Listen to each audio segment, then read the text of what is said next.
All right, guys, we're going to get set up for our final. And in this final, we're going to be creating a cartoon portrait. And I'm going to leave this one up to you as to who you create a portrait of. You could do a self-portrait, or you could do a portrait of somebody in your family, someone that you know, someone that's important to you. I'll let you choose. And I decided in my project, I am going to create a portrait of Bob Marley because I like his message of peace and love and unity that he shares in his music. And I support that. And so I'm going to make a portrait of Bob Marley. So here's how the process would go. We're going to start off by getting into our Multimedia 1 Semester 2 folder, and right away we're going to make a new folder. It's going to be called 04 Final Portrait.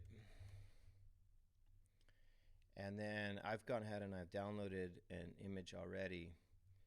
And so I'm going to go to my downloads folder and look for,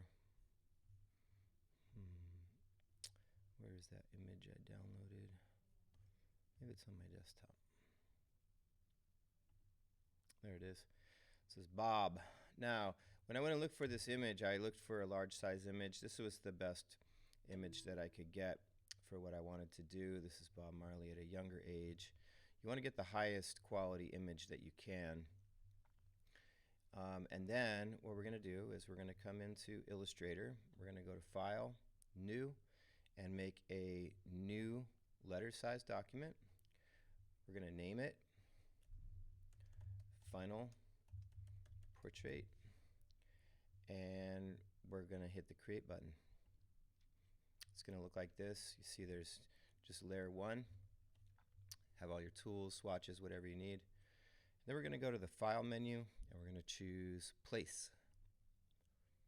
We're going to navigate to our folder that has our image in it, and we're going to hit the Place button. Now, we're not just going to click, we are going to click and drag because we can change the size of this portrait right off the bat.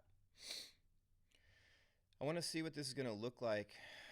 Remember, we're not trying to, please don't grab the image and make it fit into the square. That is incorrect. You see we're distorting the image of the person that we're trying to make the portrait of. Instead, what I want you to do is go to the View menu and choose Trim View.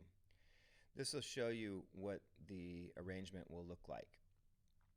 He's got a bunch of hair here, so I'm going to keep a lot of this hair in here, and I'm going to scale up the image holding the Shift key so that his face is filling the image. I don't need all this extra space here. I want his face to fill up the image. So I'm going to change the scale and then reposition just a little bit. I'm going to pull him down just a little bit.